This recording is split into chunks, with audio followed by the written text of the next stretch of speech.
here, and I thought since I've just done the Mortal Kombat video, I would do something on Buried. I was already thinking of doing it, but, you know, Treyarch has done it again. They've made an excellent zombies map.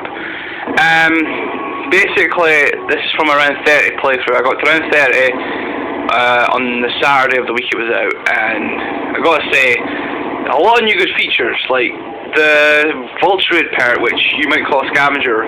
Like, if you can see the skulls and all the green gas and that, basically it shows you where to draw chalk on the wall, which would be like 2 across the guns.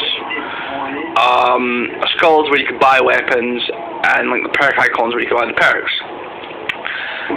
Also, one other good feature, I think you might agree, depending if whether you like playing online or by yourself. Me, I like prefer doing solo play, but if you can see the little icon on the bottom of the perks, that's a time bomb, and it's set for round 25 if you just saw me throw it down, which is a good addition, because I mean, if you're playing with your friends and you set it down one round when you've got really good guns, and they go down, then you can just reset time and then go back and have the guns. One other thing I don't like about it is that anyone can just reset it. I mean, you could have someone that set it down on a round where you've just got really crap weapons, and basically you're just like, oh, what the hell? And you get the rubbish weapons back. But the good thing about it is, if I'm not sure about the zombies rank, but one of my friends, so shout out to Tony, don't know if you're watching, shout out to you. He says that basically if you divide your kills and zombies by the downs, then you should get a KD rank. If that's true, then that's a good way to get it. If not, why not try and beat your friend's kill count? The time bomb does not reset your kills, so you can have like 1,000 kills on a high round, maybe like this, because I had over 1,000 kills, and you set a time bomb on round 2, you go back, you'll keep them, so you can get back up to rank and you have maybe over 3,000, so it's a good addition. The new weapon, the Paralyzer, which is quite good, it's got infinite ammo, but it recharges, and it's the only way to get back up to the LSAT if you don't get it at the start. What you see in my hand right now is the Remington new model, which is the new 6-shooter, and it's quite good. It's like one-shot kill for some rounds, and I can't remember what it's called, this something, because I've got it pack-punched. Another good thing I like about this map is it's got a good thing, like if you see where Juggernaut is over there, I've placed the Head Chopper, which is the new buildable, the Trample Scene from Die Rise, and the Turbine from, well, it's in my hand, but it's from that Transit. And there's a new thing called the Subservice Resonator. If you place all of them down when someone joins, they could just sit in there, shoot the zombies that come in and get some points, and then they could just turn around and buy a jug. So it is really a good map, and basically the way I've got to high rounds is just by doing what I'm doing, running about with good weapons.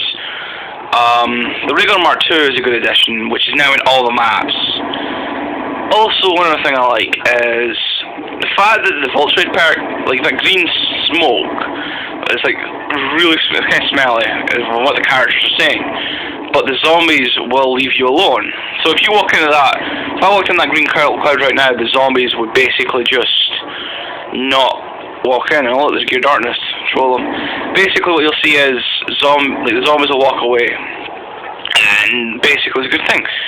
Also, one other good thing is if you've seen the Giant, which is called Leroy, he's really useful in lots of ways than you can think. Like the debris, if you give him booze, he will run towards it as long as you're facing it. I can't tell you how many times I've seen someone give it to him and then watch them walking along, what the hell, why did you not destroy the debris?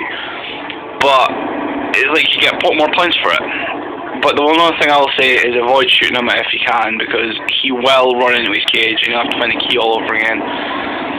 And the good thing about the candy, because there's candy that you can give him, if you give him candy, he can't, like if you face in a box and it's not open, he will stop it from moving, so you won't get you're not going to get like a teddy bear.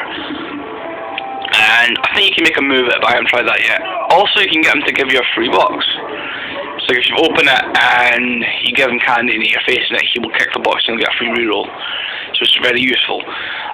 Also, he could build stuff for you. So if you go to a bench and you give him the candy, he will run and find the parts, and it'll be completely random. You can, and the 4 buildables, which I've already mentioned, you'll get. And basically it'll say you hadn't run for parts and then getting caught in a corner. Also, one thing I'm not really keen on is the bitches of the house. I don't know, they're actually called the mistress, but hell, that's what I'm calling them, because if you get touched by them, they steal 2,000 points.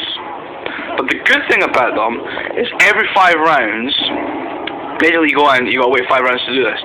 But once they come out of the mansion, like if you go through the house and you wait in the maze, wait for them all to come out and then you shoot them. The last one you kill will drop a random perk. That's why I have all 7 perks down there, which is Mule Kick, Jug, Speed Cola, Vulture Raid, Double Tap, Stamina Up, and Quick Revive.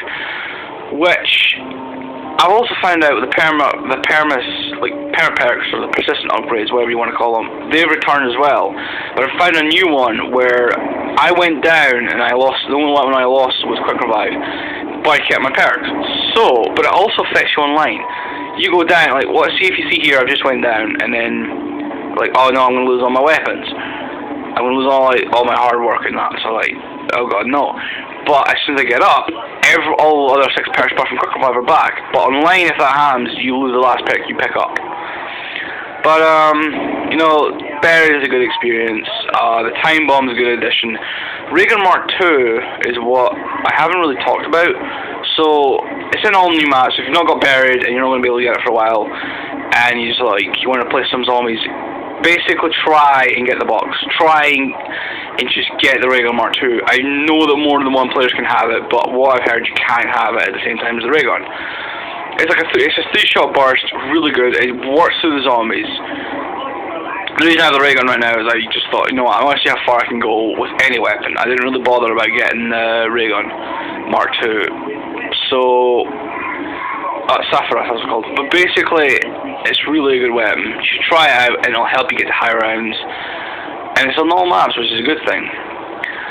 Also, another addition I think I kind of want to talk about is the return of the deposit box in the fridge, which is basically you can deposit points in and get weapons out of the box, well, the fridge that you saved in.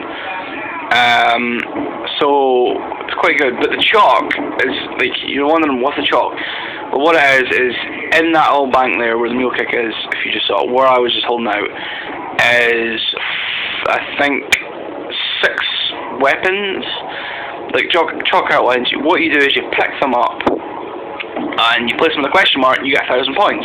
2,000 if it's double tap. And it's the AK-74U, PDW, Galvanuckles, SVU, the Sniper, and the AN-94. And if you place them on a wall, you can place them anywhere and you get 1,000. So that's also a good way to get points if you don't have any in your deposit box or if you don't want to take any of it.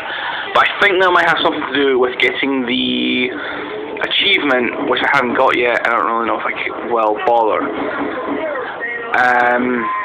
One thing about the maze is it's kind of hard to get lost, and you've got to make sure you've got good weapons.